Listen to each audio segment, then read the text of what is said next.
Hi guys, welcome back to my channel. For those of you who are new here, my name is Amber.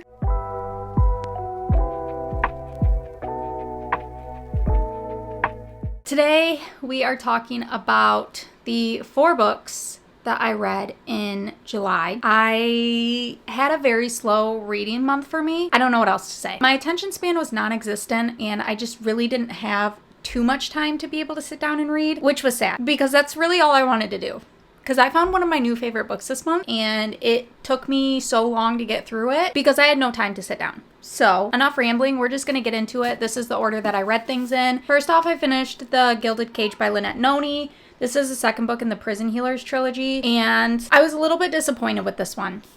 I did talk a lot about this in the reading vlog with it, so I'm not going to sit here and ramble on about it, but basically the first one you're following Kazi, who is a healer for the Zalendov prison, which is like this work camp prison where nobody ever makes it out alive. And there is like a rebellion going on, and she is helping like the warden of this prison try and find like all the notes that are getting brought in through these prisoners, because she's the one that like checks them in and heals them if they need it while they're getting set up. And then she's also trying to help him find like who is leading the rebellious group that's in the prison also. And then the prison queen is brought in, but she is blind and extremely sick, and she has to go through these things called the trial of the ordeals, and Kazi ends up taking her place. And the deal is if she ends up winning this trial, she gets to be released, but no one's ever won it before. So loved the first book so much. This one I was disappointed in. I was very bored throughout most of this book. I felt like a lot did not happen until the very end, which especially for a second book, most of the stuff going on shouldn't happen at the end. These are YA fantasies, so you get like a subplot of romance, but a true YA romance. So no spice. I hear that the last one's very good, so I am looking forward to getting to that one.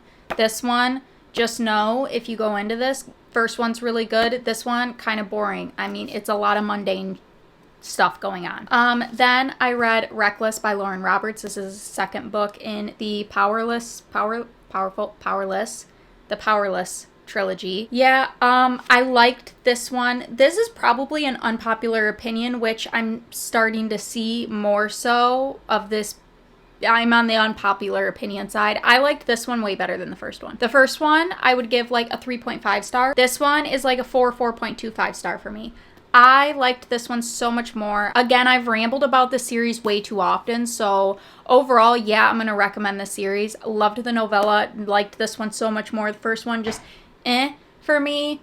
This one I felt was a lot more like stood on its own as a series. If you know like what I'm talking about. I really don't want to go on a rambling spiel about this again. This one I gave, I think, a 4.25 star. Really liked this one. Solid. Then I read Heartstopper, the volume 1.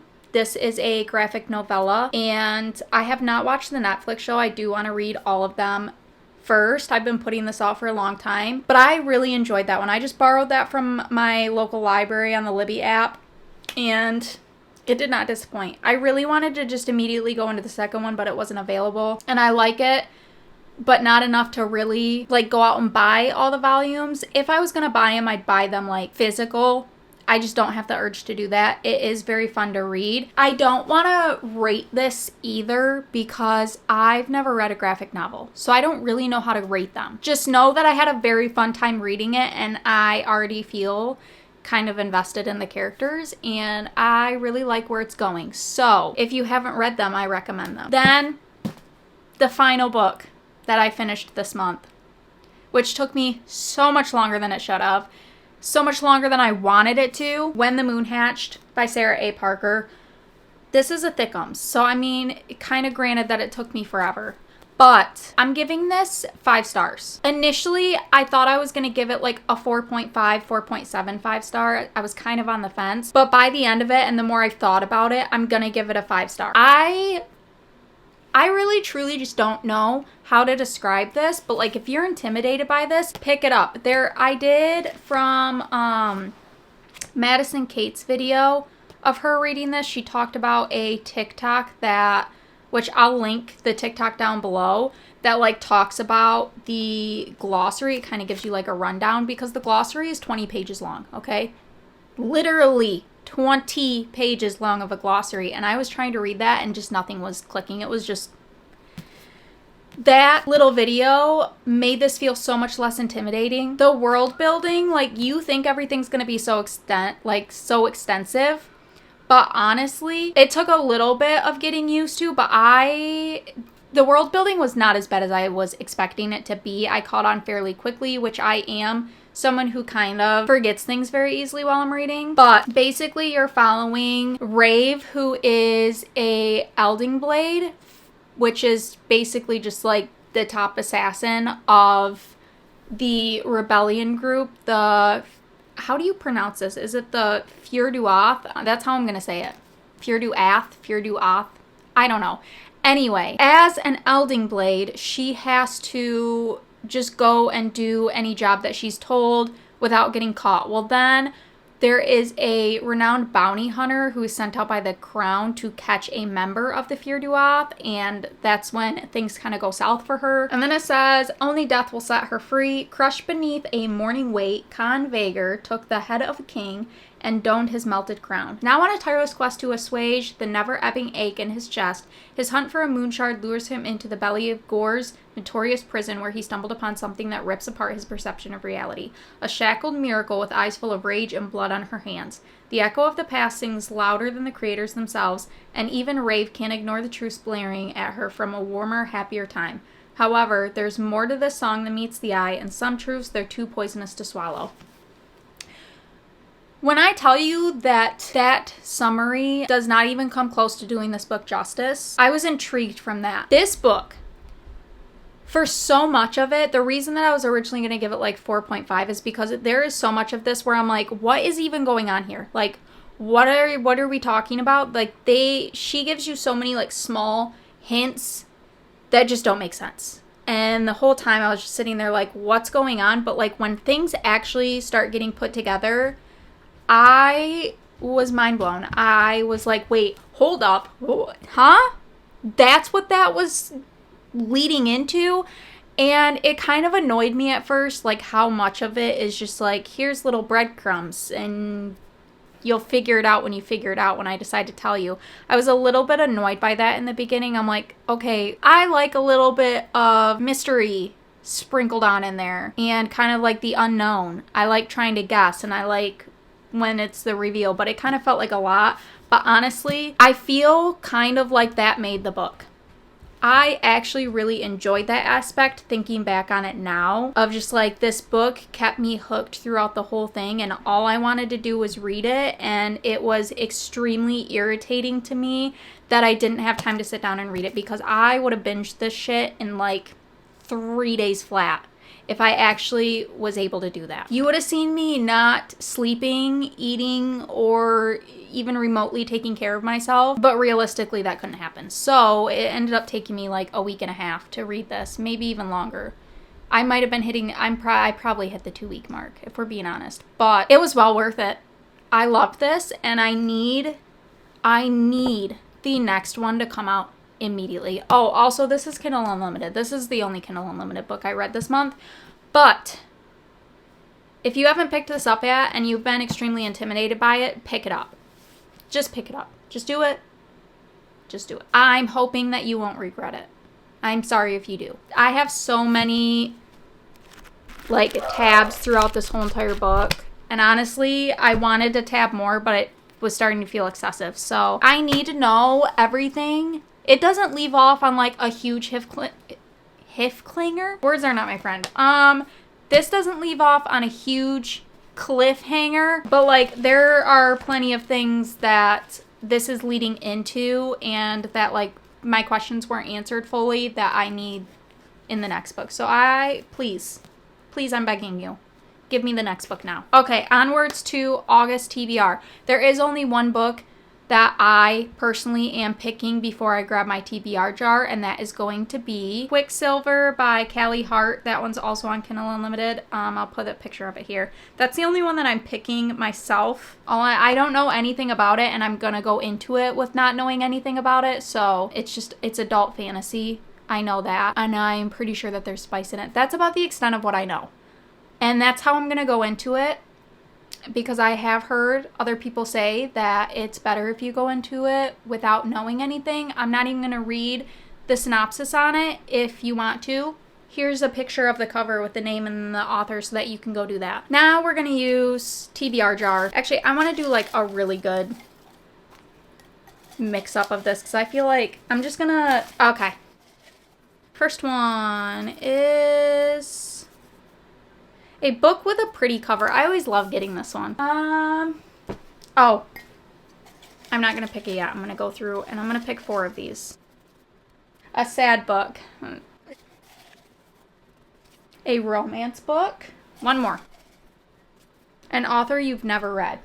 Okay, I'm going to go pick those. The books are picked. So for a romance book, I'm picking Just for the Summer by Abby Jimenez. Now that it's August, this is like my last moment of being able to read this while it still feels like summer, or else I'm just never going to read it until next year. This one says, Emma is cursed. Every guy she dates finds his true love after they break up, but it turns out she's not the only one afflicted with this condition. His name is Justin, and his Reddit thread about being love's good luck charm has gone viral. Now the two have come up with an ingenious plan. If they date each other, their curses will cancel out, and they'll go on to find their soulmate. Only Justin wasn't supposed to be so unbelievably cute and hilarious, but when Emma's toxic mother shows up and Justin has to assume guardianship of his 3 siblings, they're suddenly navigating a lot more than they expected, including catching real feelings. Has fate finally brought the perfect pair together, or will their cure be way more hazardous than the curse itself? I'm not gonna lie. This may be embarrassing to say out loud, but I'm not gonna lie, I mixed this one up with Happy Place from Emily Henry. I was thinking that this was the one where they had been dating and they always do the friends trip, but they had broken up, but they didn't want any of their friends to know, so they fake date on the trip. So it's like second chance. I'm still excited to read this one. I just don't know why I mixed the 2 of them up. That's beside the point. Anyway, then for a sad book, I'm picking The Nightingale by Kristen Hanna. I have not read any of her books, but I saw Sarah Caroli read this book and she was crying during it. So I don't necessarily know if it's super sad or if it's just I don't remember exactly what she said about it. I don't know if it was that it was really sad ending or if it was just after being with these characters for so long, more of an emotional connection with the characters. You know what I'm saying, but I'm gonna pick that for the sad. This one says, with courage, grace, and powerful insight, best-selling author Kristen Hanna captures the epic panorama of World War II and illuminates an intimate part of history seldom seen, the Women's War. The Nightingale tells the story of 2 sisters separated by years and experience, by ideals, passion, and circumstance, each embarking on their own dangerous path toward survival, love, and freedom in German-occupied, war-torn France.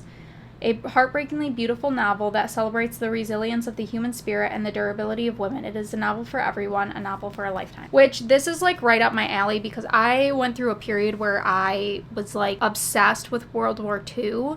My great-grandma, who is 97, always tells me the story of how her and my great-grandpa met, and she lived in Germany at the time of World War II. She was a nurse, and he was a soldier, but on the American side. He was stationed over there. They ended up meeting, and yeah, she ended up moving back here. They have a whole ordeal, but it's way too much to go into depth for. But anyway, it is an extremely cute story, and so hearing her story, she always talks about Germany and during the war and how different it was back then. And so I kind of just got super interested in that whole era and reading about World War II and everything. So this is right up my alley. So I have a feeling I'm really gonna like this book. And if you have any other books that you really like that are set in that time period, please give me all the recs because I'm always looking for new ones to read. One from an author you've never read before, I'm picking The Book of Azrael by Amber Nicole. This is the first book in the Gods and Monsters, and I think this used to be on Kindle Unlimited. I don't know if it still is. This one just says, for 1,000 years after the gods' war, the ether world has known peace, but soon that too will change.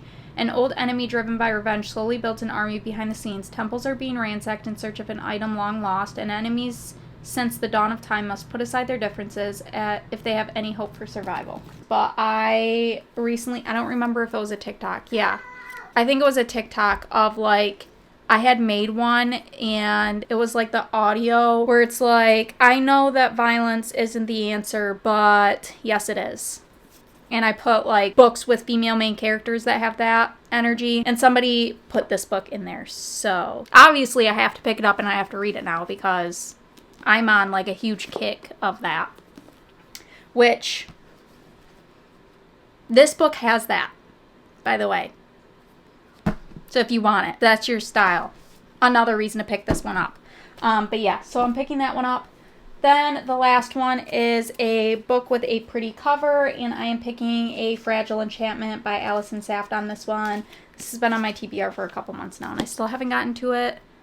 This one is a YA fantasy. You're following a magical dressmaker who gets commissioned. That's the word I'm looking for. Commissioned to do like the royal wedding. So she is determined to leave money for her, I think it's her sister, for her family in general. She agrees to do this for the money, and she's like getting along with the prince while she's fitting him and becoming like friends with him, but it gets perceived in the wrong way by a journalist, and then he ends up like exploiting her and telling her like he won't leave their like chemistry if she helps him find like the secret of the royal family. So yeah. It sounds right up my alley. Oh, also, I feel like I remember, yeah, so it says the magic in her blood that lets her stitch emotions and memories into fabric is the same magic that will eventually kill her. So that is our July wrap-up and our August TBR. Where has this year gone? Someone explain this to me. I feel like I was just getting to like February, March of like releases, and now somehow I don't know what's going on. I'm glad that I'm hitting the fall stage because I am over summer, if we're being honest. I'm ready for fall, but like, what's going on? Anyway, let me know what is on your August TBR and what book you're looking forward to the most. Because I have 50 million books on my TBR. No, really, I have like 100. That's a problem. I have over 100. I've been garage sailing and I've been buying books at the garage sale. We're not going to talk about it. Anyway, beside the point, there's always room for more, is what I'm getting at. So let me know what books you have on your TBR so that I can keep adding more to mine. Anyway, thank you so much for watching. I really appreciate it. And I hope to see you in the next one. Bye!